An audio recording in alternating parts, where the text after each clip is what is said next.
Oh yeah.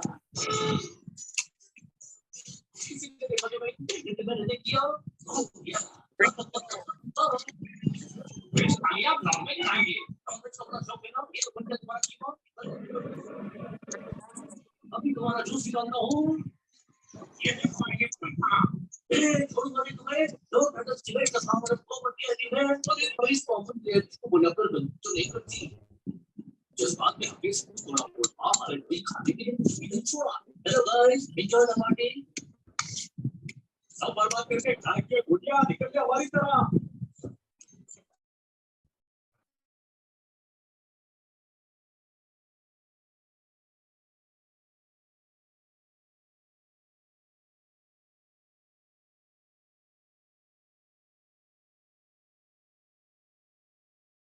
संवर अर्थात धर्म की शुरुआत, धर्म का प्रारंभ, और वही सम्यक दर्शन है, वही संवर है और वही धर्म की शुरुआत है, वही अनुभूति है जिसके लिए ये पूरा आगम लिखा गया है, जैन धर्म के ग्रंथों की रचना हुई है, वह एकमात्र अनुभूति के लिए ही हुई है कि जीव अनुभूति से सम्यक दर्शन प्राप्त करके और तभी मोक्ष पद प्राप्त कर सकता है, मोक्ष का प्रारंभ हो सकता है। मोक्ष का प्रारंभ अर्थात संवर, मोक्ष का प्रारंभ अर्थात अनुभूति, संवर अर्थात अनुभूति, संवर अर्थात सम्यक दर्शन या संवर अर्थात मोक्ष का प्रारंभ। समकित, अनुभव, इतने सारे नाम जिनागम में आए हैं इसके लिए। स्वानुभूति, और इसी के लिए ये सब जिनागम की रचना हुई है। एकमात्र यही लक्ष्य है कि प्रत्येक जीव आत्म स्वभाव को प्राप्त करे, अर्थात आत्मानुभूति करे। यही लक्ष्य है जिनवाणी माता का भी, और हमारा भी यही लक्ष्य होना चाहिए। तो संवर ऐसा ही तत्व है कि जिसे हमें प्राप्त करना है। अभी पहले यहाँ पर हम बंध की बात कर रहे हैं, हाँ हमारी नाव की बात चल रही थी, तो ये संवर हो गया। और उसके बाद निर्जरा, मतलब संवर मतलब कर्मों को रोक देना, कर्मों को आने से रोक देना, वह कहलाता है संवर। और निर्जरा मतलब जो कर्म बंधे हुए हैं उनको भी खिरा देना, वह कहलाया निर्जरा। और सारे कर्मों का खिर जाना और आत्मा के शुद्ध स्वभाव की उत्पत्ति हो जाना, ये कहलाएगा मोक्ष। तो इस तरह से ये संवर, बंध, संवर, आश्रव, बंध, संवर, निर्जरा, ये चार तत्व, जीव अजीव और मोक्ष तो हमें फिर भी समझ में आते हैं, लेकिन चार तत्वों में कंफ्यूजन रहता है। उस कंफ्यूजन को आप क्लियर कीजिएगा।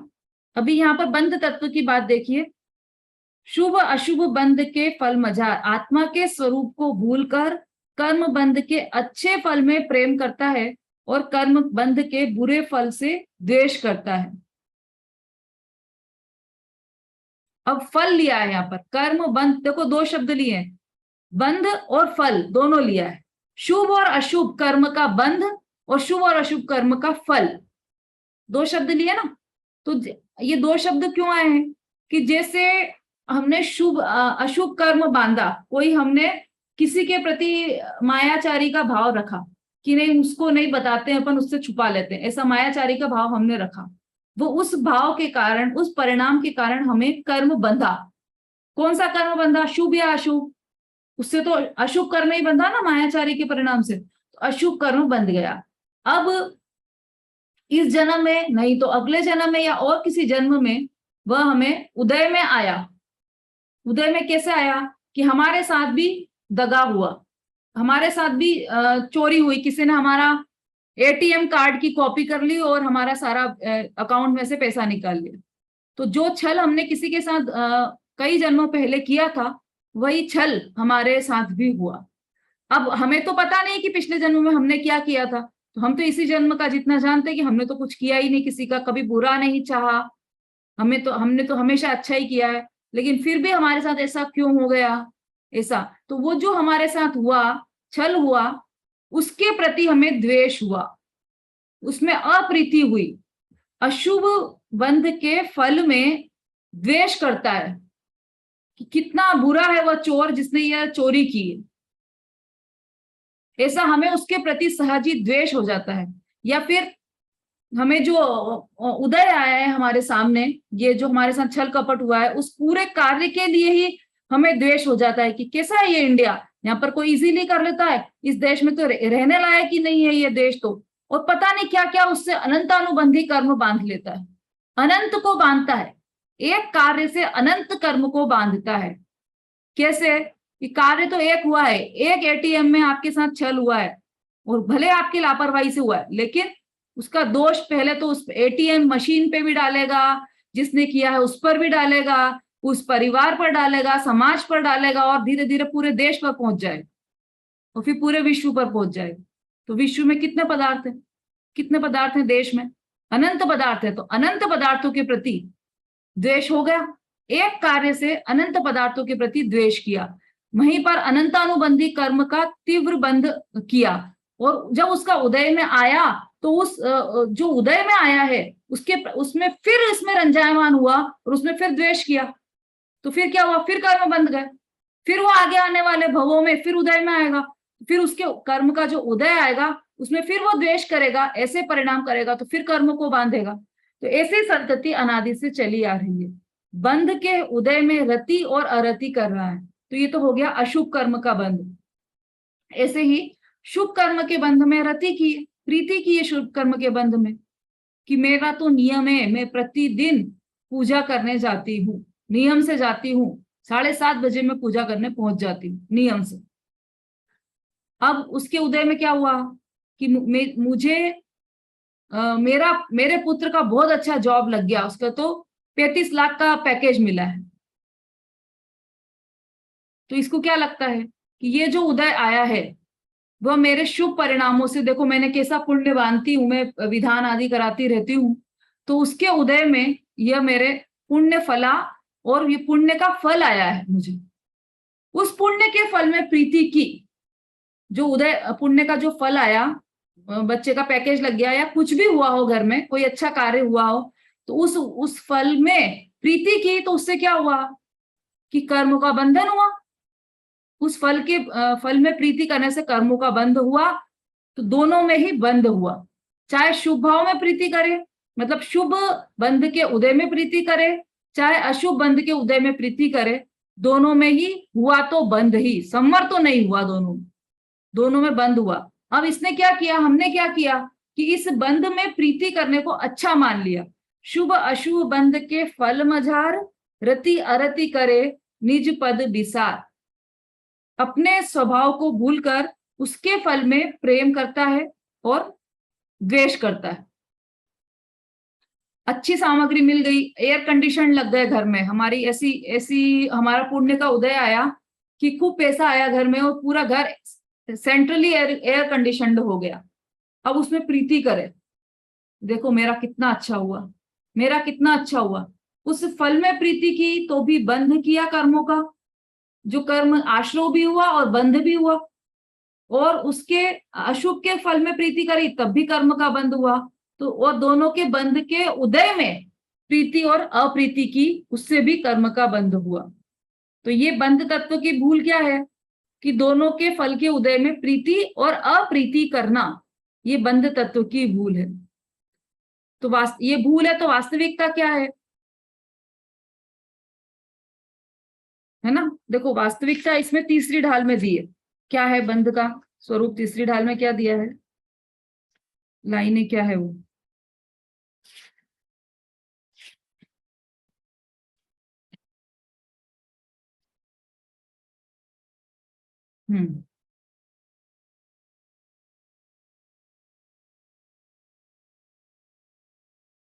जीव प्रदेश बंधे विधि सो बंधन कबहु न सजिए।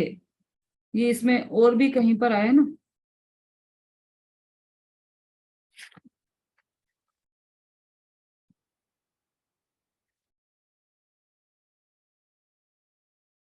चलो ये मतलब वास्तविकता यही है कि शुभ का उदय हो या अशुभ का उदय हो, उससे हमारे स्वभाव में, निज पद में, हमारा जो पद है, कैसा पद है हमारा कि मैं किसी की मम्मी हूँ, किसी की पत्नी हूँ, किसी की बेटी हूँ, यह मेरा पद नहीं है। या मैं किसी संस्था में अध्यक्ष हूँ, किसी संस्था में मंत्री हूँ, यह सब मेरे पद नहीं है। वास्तविक पद क्या है? पद तो वह होता है जो एक बार ग्रहण करें तो कभी छूटे नहीं। ये सारे पद तो छूटने वाले हैं, हमारे साथ जाने वाले नहीं है। और हमारे साथ क्या, अभी इसी जन्म में छूटने वाले हैं ये तो ये पद नहीं है। वास्तविक पद क्या है कि निज पद ही मेरा असली पद है। कौन सा है मेरा निज पद? कि मेरा जो स्वभाव है, अनंत गुणों का जो परिवार है, उसका मैं स्वामी हूं, यही मेरा असली पद है। निश्चय से यही मेरा पद है। इस पद को तो हम भूल गए और शुभ और अशुभ बंध के फल में प्रीति और अप्रीति करने लगे। मतलब हम कुछ का कुछ समझने लगे, वो है कुछ और हम समझने कुछ और लगे। एक बार क्या हुआ कि एक 4-5 डॉक्टर्स एक साथ कहीं जा रहे थे और उन्हें सामने से आता हुआ एक व्यक्ति दिखाई दिया जो कि लंगड़ा लंगड़ा कर चल रहा था। तो एक डॉक्टर ने कहा कि हो ना हो इसके पैर में फ्रैक्चर हुआ है। दूसरे डॉक्टर ने कहा कि नहीं नहीं, फ्रैक्चर नहीं लग रहा है, इसके पैर में मोच होगी। तीसरे डॉक्टर ने कहा कि ये कोई इसका कोई मसल पुल हुई है, इसलिए वो ऐसे लंगड़ा लंगड़ा कर चल रहा है। चौथे डॉक्टर ने कुछ और कहा। ऐसे सारे डॉक्टर्स चर्चा कर रहे थे। इतने में वो आदमी पास में आ गया और उस आदमी ने उनसे क्या पूछा, डॉक्टर्स लोगों से, कि अरे अरे भैया, कोई आसपास कोई मोची है क्या? क्या क्या समझ रहे थे वो, और क्या निकला कि उसकी जरा सी चप्पल टूटी थी और वो क्या समझ रहे थे कि इसके तो फ्रैक्चर हुआ है। ऐसा हम अनादि से कर रहे हैं कि हमारे साथ क्या हो रहा है और हम क्या समझ रहे हैं। हम अनादि से समझ रहे हैं कि शुभ और अशुभ के जो बंध उदय में आए हैं, हमें जो ये अच्छी सामग्री और बुरी सामग्री मिली है, उससे मैं सुखी हो रहा हूं या दुखी हो रहा हूं।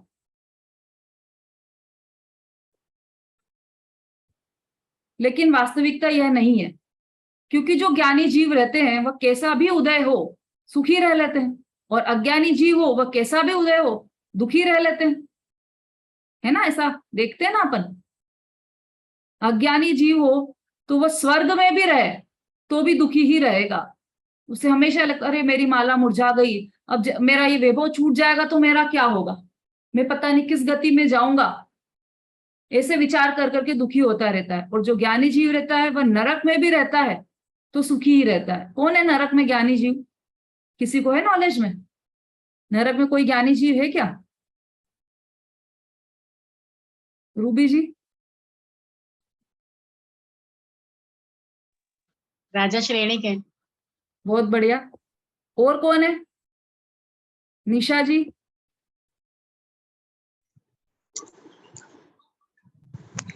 अच्छा मैं बताऊं, रावण, लक्ष्मण।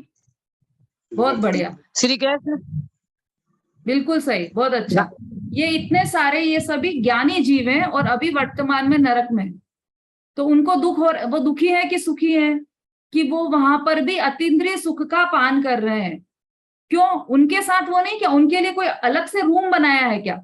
जैसे मंत्रियों के लिए जेल में एक एसी रूम की व्यवस्था की जाती है, जहां पर सारी सुविधाएं, ऐसी व्यवस्था की जाती है ना? ऐसे ज्ञानियों के लिए नरक में अलग व्यवस्था होती होगी, अलग से कोई ऐसा स्वर्ण महल बनाया जाता होगा कि जिसके अंदर सारी सुविधाएं हों। तो ज्ञानी जीव कहाँ रहते हैं? ज्ञानी जीव भी उसी मारकाट के बीच में रहते हैं, जो नरक का स्वरूप हमने समझा था ना पहली ढाल में। वैतरणी नदी, सेमर तरु दल जुत असी पत्र, ऐसे पत्तों के नीचे ज्ञानी भी बैठते हैं। उनके भी शरीर के 2 टुकड़े हो जाते हैं। असुर कुमार उनको भी भिड़ाते हैं, दूसरे जीव आकर उनको भी मारते हैं, काटते हैं। वहां पर सब चल रहा है, वही परिस्थितियां हैं। लेकिन वहीं पर अज्ञानी जीव अनंत दुखी है और ज्ञानी जीव अतीन्द्रिय सुख का पान कर रहे हैं। इसका मतलब क्या निकालें? इसका मतलब यह है कि बाहर में जो सामग्री है वह उससे सुख दुख का कोई संबंध नहीं है। अभी हम पास पास ही बैठे हों, कोई 2 लेडीज पास पास बैठी हो और दोनों के एक जैसे संयोग हो, लेकिन एक दुखी दिखाई देती है बहुत और एक बहुत सुखी दिखाई देती है। हालांकि जब तक ज्ञानी नहीं हो तब तक तो कोई सुखी नहीं है, लेकिन वो कषाय की तीव्रता और मंदता से वहां पर अंतर रहता है दोनों में। इसका मतलब कि बाह्य सामग्री सुख और दुख का कारण नहीं है, और हमारी अनादि से भूल यही हुई है कि हमें जो शुभ कर्म के उदय में जो सामग्री मिल रही है उसे हम अच्छा समझ रहे हैं, और अशुभ कर्म के उदय से जो सामग्री हमें मिल रही है उसे हम बुरा समझ रहे हैं। इस तरह से हमने बंध तत्व की विपरीत श्रद्धा, इसको हमने समझा। समय तो हो गया है हमारा। अब संवर तत्व की जो विपरीत श्रद्धा है, चलो 2-3 मिनट है, 3 मिनट है हमारे पास, उसमें हम समझ लेते हैं। संवर तत्व की विपरीत श्रद्धा। आत्म हित हेतु विराग ज्ञान ते लखे आपको कष्ट दान। पहले तो आप ये चित्र देख लीजिए, बंध तत्व में क्या लिया है। देखो, एक यहाँ पर भोजन कर रहा है, टेबल पर बैठा है, आराम से डाइनिंग टेबल पर बैठकर अच्छे पकवान खा रहा है, एक चित्र तो ये है। और दूसरा इतना गरीब है कि उसके पास खाने के लिए भोजन भी नहीं है। तो इसके शुभ बंध का फल है और इसके अशुभ बंध का फल है। जो पूर्व में इन्होंने ही बांधे थे, पर फल इनको उदय में ये आया है कि इसे भोजन मिला और इसे भूखा रहना पड़ रहा है। और हमको क्या लग रहा है कि बेचारा ये कि इसको भोजन भी नहीं मिल रहा है, कितना बेचारा है। हमें तो मुनिराज ही बेचारे लगने लग जाते हैं, इसकी बात तो बहुत दूर है। इसको भोजन नहीं मिल रहा है तो हमको बेचारा लग रहा है। देखो, अभी मुनिराज की चर्चा तो इसमें आएगी, संवर तत्व की भूल में। इसका चित्र क्या दिया है कि एक तरफ तो मुनिराज बैठे हैं और एक तरफ जिनवाणी रखी है, और यहाँ पर एक ज्योति जल रही है, और ये जो आदमी है वो दोनों को मना कर रहा है, दोनों से दूर भाग रहा है ना। अब आत्म हित हेतु विराग ज्ञान, जो आत्मा के हित के कारण है, आत्मा का अच्छा करने वाले हैं, आत्मा का भला करने वाले, ऐसे कौन है? वैराग्य और ज्ञान, दो चीजों को लिया है यहाँ पर। आत्मा के हितकारी कौन है? एक तो वैराग्य आत्मा का हितकारी है और एक ज्ञान आत्मा का हितकारी है। तो यहाँ वैराग्य के रूप में मुनिराज का चित्र लिया है और ज्ञान के रूप में जिनवाणी माता का चित्र लिया। तो ये दोनों ही आत्मा के हितकारी है। ते लखे आपको कष्टदान, उसको हमने कष्टकारी मान लिया। किसको? समझ में आ रहा है ना सबको कि यहां से ऐसे ही बोलते जा रहे हैं अपन और सबको समझ में नहीं आ रहा हो? सुषमा जी, अर्चना जी, वर्षा जी, मंजू जी,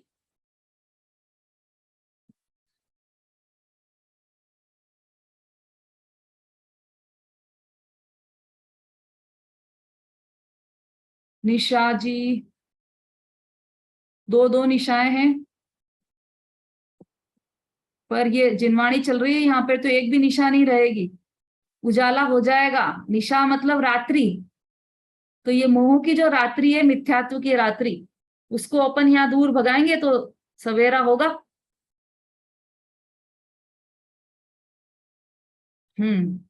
अभिलाषा जी, नंदिता जी, समझ में आ रहा है सबको बराबर? हाँ, ये जो संवर तत्व की भूल है, इसमें क्या हुआ? वैराग्य और ज्ञान को कष्टकारी मान लिया हमने। देखो इसके अन्वयार्थ में देखो, राग द्वेष का अभाव अर्थात अपने यथार्थ स्वभाव में स्थिरता रूप सम्यक चारित्र और सम्यक ज्ञान, और ब्रैकेट में लिया है सम्यक दर्शन, आत्मा के हित के कारण है, उन्हें आपको आत्मा को दुख देने वाले मानता है। सम्यक दर्शन, सम्यक ज्ञान और सम्यक चारित्र तीनों आ गए इसमें। वैराग्य में आ गया सम्यक चारित्र और ज्ञान में आ गया सम्यक ज्ञान। लेकिन सम्यक ज्ञान सम्यक दर्शन के बिना नहीं होता, इसलिए सम्यक दर्शन और सम्यक ज्ञान दोनों इसमें आ गए, और वैराग्य में आ गया सम्यक चारित्र। अब इन सम्यक दर्शन, सम्यक ज्ञान और सम्यक चारित्र तीनों का एक नाम है, वह नाम कौन बताएगा?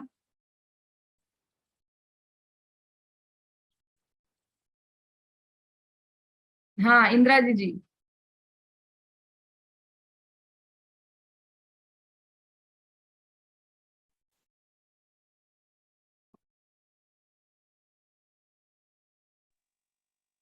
रत्नत्रय। रत्नत्रय, बहुत बढ़िया, बहुत सुंदर। ये जो रत्नत्रय है, इनको हमने कष्टकारी मान रखा है। इसमें हमें जो सम्यक चारित्र को धारण करने वाले ऐसे मुनिराज हैं, वो हमें बेचारे लगते हैं कि बेचारे मुनिराज देखो कैसे बिना कैसे एक ही टाइम भोजन करते हैं, कैसे एकाशन करते हैं। बेचारे मुनिराज, इतनी ठंड हो रही है और बेचारे मुनिराज तो कपड़े भी नहीं पहनते। इतनी गर्मी हो रही है, अपन तो एसी में बैठे हैं और बेचारे मुनिराज को देखो, वो धूप में चल कर जा रहे हैं। हमें बेचारे दिखाई देते हैं। और वास्तविकता क्या है कि वो तो अपने आत्मा के आनंद में गोते लगा रहे हैं। उनको बाहर की गर्मी गर्मी ही नहीं लग रही, अंदर जो ठंडक आई है उनको शांति की, 3 चौकड़ी कषाय के अभाव पूर्वक जो उनको शांति मिली है, उस शांति में डुबकी लगा रहे हैं। वो सागर लहरा रहा है उनके अंदर तो आनंद का। और हमें बेचारे दिखाई देते हैं। वो बेचारे नहीं, वो महाराज कहलाते हैं। महाराज, महाराज बेचारे होते हैं। हमको बेचारे क्यों लगते हैं? क्योंकि हमको ये जो संयम है ये हमें कष्टदायक दिखाई देता है। हमें उपवास करना कष्टदायक दिखाई देता है, क्योंकि अपन ने शरीर को अपन मान रखा है कि मैं तो शरीर हूं और शरीर को भोजन नहीं मिलेगा तो शरीर को कष्ट होगा, मतलब मुझे कष्ट होगा। और मुनिराज जो है वो शरीर को अपना मानते ही नहीं है। शरीर तो पर पदार्थ दिखाई देता है उन्हें स्पष्ट रूप से। मैं तो जीव चैतन्य तत्व पदार्थ हूं, ऐसा उन्हें पूरा भान होता है। इसलिए उन्हें वह कष्टदायक नहीं लगता, और हमें यह भान नहीं है इसलिए हमें यह कष्टदायक दिखाई देता है। इस तरह से हमने ये संवर तत्व की भूल अनादि से कर रखी है। भावार्थ पढ़ना है। भावार्थ कौन पढ़ेगा? वहां से हैंड रेस कीजिए।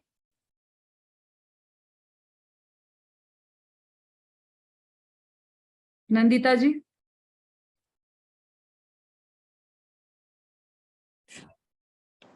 जय जिनेन्द्र। हाँ। भावार्थ। बंध तत्व की भूल। अघाती कर्म के फलानुसार पदार्थों की संयोग वियोग रूप अवस्थाएं होती हैं।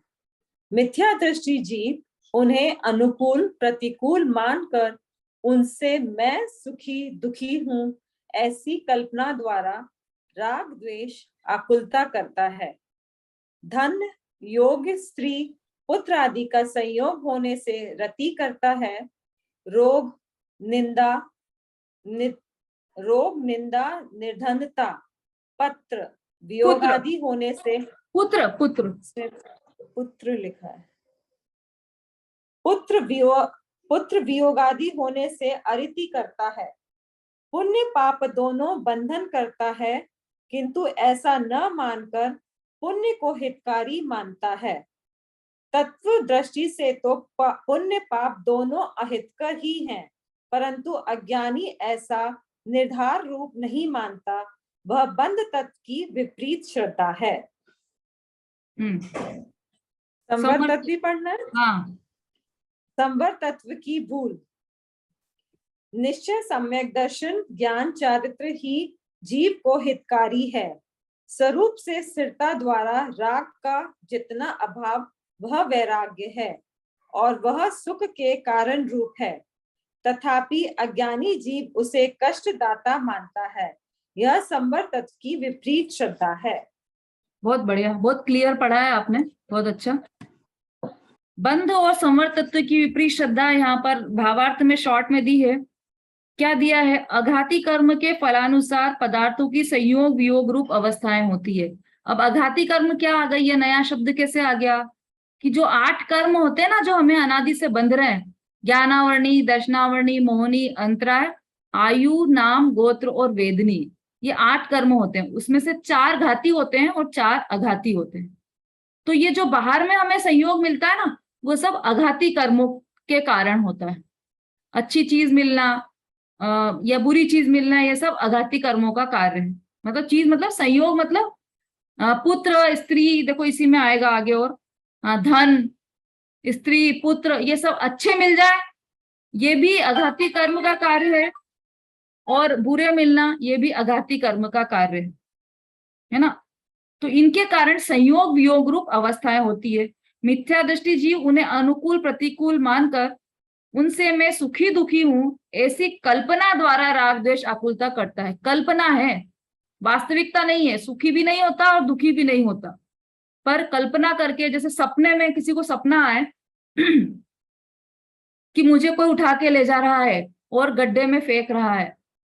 हमारे एक चौकीदार काम करता था, वो हमारे यहाँ नीचे ही रहता था। तो वो होली पर वो कहीं से भांग पीकर आ गया और रात भर चिल्लाया, ओ मोरी मैया, ओ मोरी मैया, रात भर चिल्लाया। वो पेट पकड़ पकड़ कर चिल्लाया। सुबह जब उसका नशा उतरा तो उससे पूछा कि क्या हुआ था तुमको, क्यों चिल्ला रहे थे? तो बोले मुझे ऐसा लग रहा था कि कोई मुझे ऊपर उठा, पूरा ऊपर उठा देता और फिर नीचे फेंकता है, फिर कोई ऊपर उठा देता और फिर नीचे फेंकता है।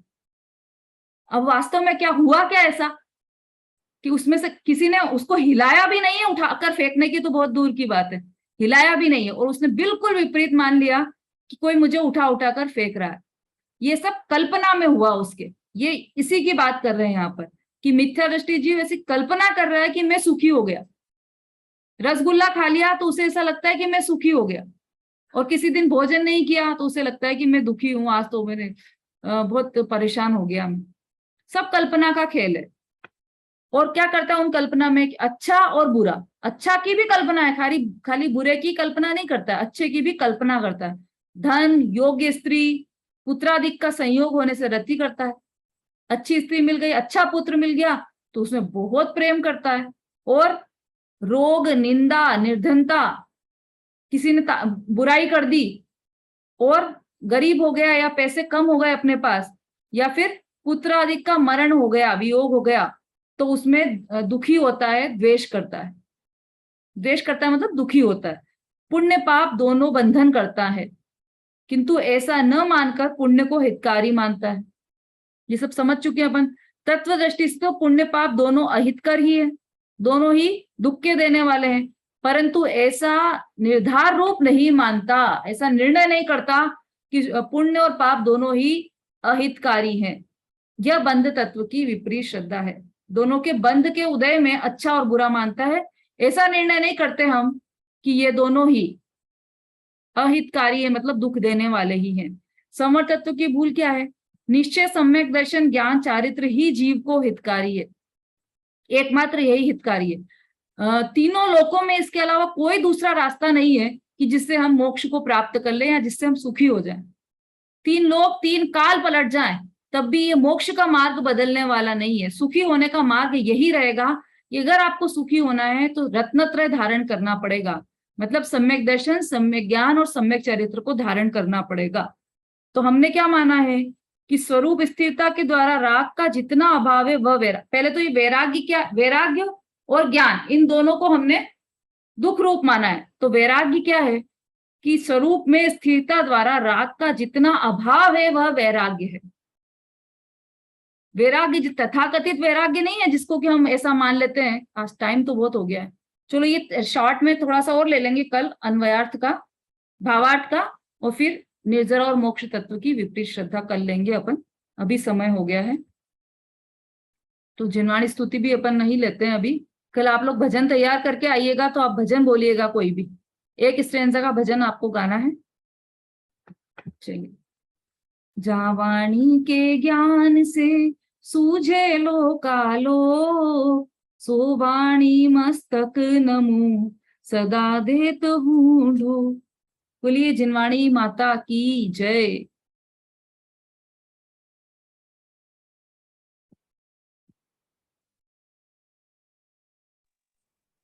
जय जिनेन्द्र जय सभी जिनेन्द्र सभी को। जय जिनेन्द्र, जय जिनेन्द्र, जय जय जिनेन्द्र सभी को, जय जिनेन्द्र सभी को, जय जिनेन्द्र। सभी को जय जिनेन्द्र, जय जिनेन्द्र सभी को।